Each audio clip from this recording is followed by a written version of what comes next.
Hello everyone and you're welcome. In our last lesson, we saw how we created a C# script which allowed us to create a game object, and then we spaced those three game objects by 2.5 units apart. So if we actually go ahead and look at that, it's not more than actually a for loop, right? So we actually used a for loop to create this horizontal row of game objects. So what if we wanted to create a horizontal and a vertical row?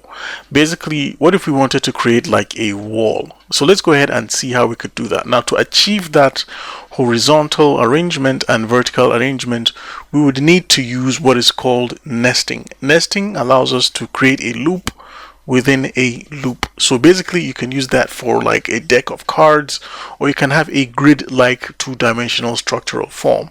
So that's what the nesting is for, and let's go ahead and see an example of how we can use a nested for loop. So the first thing I'm going to do is to go to my assets folder and open up my script file, and I'll just create a new I'll just go ahead and create a new scene. So we could just have a new scene. So let's go ahead and go to File, New Scene. And let's go ahead and save our scene. And then let's go to File, and let's save our scene. And let's go to our Scenes folder. And let's just call this underscore 07 underscore nested underscore loop, just so we could have a fresh scene just like that. So if we click our scene view, we only have one object, a directional light. I'll just bring back the grid so we can actually see our scene right here.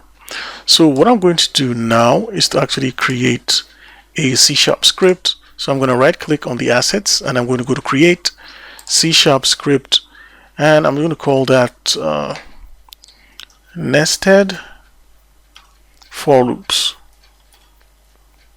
Or let's call that nested loops. So now that we've created nested loop, let's just double click on nested loop and open it right up. So basically what I want to do is to create like a grid of game objects that are stacked on top of each other. Let's say a 2x2 grid, a 3x3 grid, or a 4x4 grid. So I will need to specify a way for any user to actually input the number of rows and columns they would want for that game object. So to do that, I'm just going to go right on top of my class, and I'm going to create a public, and I'll call an int, and I'll say wall underscore length, and I'll set that I'll initialize it to a value of 0, and I'll also create a public integer wall underscore height. Now the reason why I'm using an integer is because, well, if we look at it and I want to create a brick, I just want a full brick. I don't want a half or a brick that has a fractional value. So I'll be using ints rather than using floats. So now that we've done that, let's go ahead and create a function, and let's just call that void. Let's call that nested. I'll just call it nested.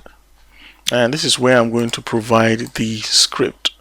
And basically what I'm going to do is to just provide a for loop. So what I'm going to do is to do a for, and then let's create our bracket and curly braces, and I'll just drop that down.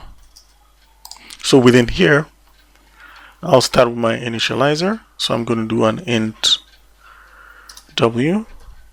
I'm going to set that to a value of 0. And I'm going to increment that, and let's say w is less than the wall width, and what we're going to do is to increment the value of w. So I'm just going to do a w++.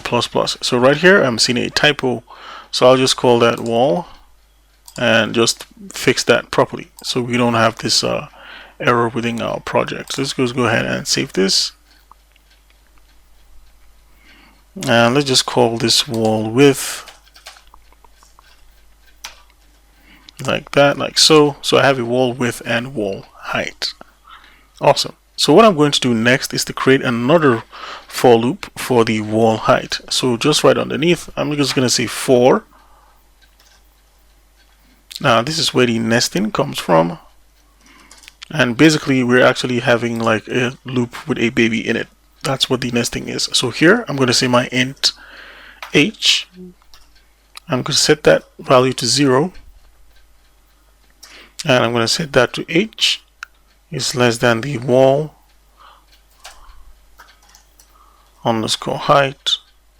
And now I'm going to increment the value of h by doing an h++. So basically what I've done right now is to say that I want this first value to be horizontal, and this next value I'm going to set it to the vertical value. So next, right here, I'm going to create our game object, and I'll create a primitive built-in game object. So to do so, I'm just going to say game object. I'm going to just call it wall equals to game object dot create primitive, and the type will be a primitive type dot cube. And what I'm also going to do is to set the transform position. So right here I'm just going to say wall dot transform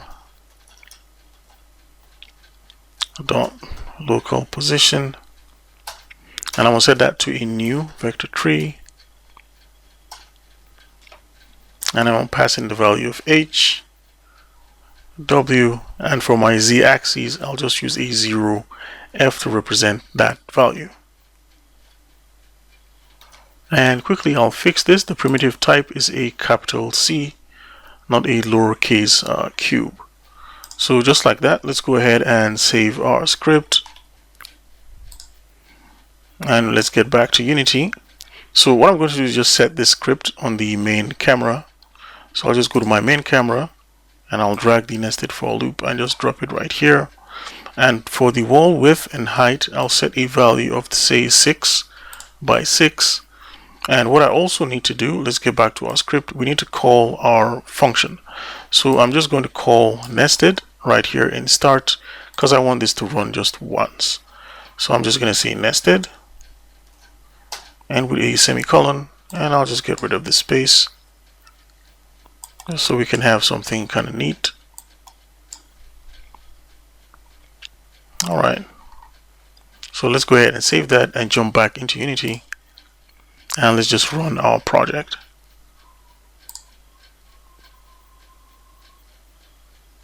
So right now we can actually see this. Let's go back to our scene view. We can actually see we have this game object, and if we actually click on each of these, we can actually see we have this cubes arranged in an array form. One way to actually quickly enhance what you're seeing, let's go ahead and get out of this view, and I'll just go right here to where it says shaded. I'm going to set this to shaded wireframe, and let's go ahead and save our scene, and let's go ahead and play this again. So right now if I jump up to my scene view, I can see I have an 8 by 8 grid game object, because if you check out here, a 6 by 6. So this is 1, 2, 3, like that, 4, 5, 6 by a 1, 2, 3, 4, 5, 6.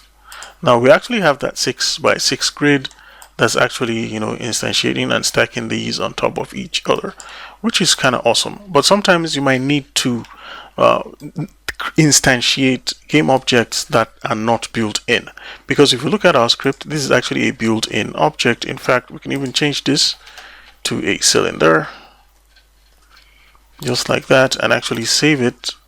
And if we get back to our scene and actually run our scene again, we should actually see a kind of like weird cylinders stacked up on each other, stacked up on top of each other, just like that. So, and this kind of looks like a weird kind of bamboo object or pipes. So basically, how do we instantiate game objects that are not of the primitive type? So we'll actually use the game object instantiate, and we'll create a prefab.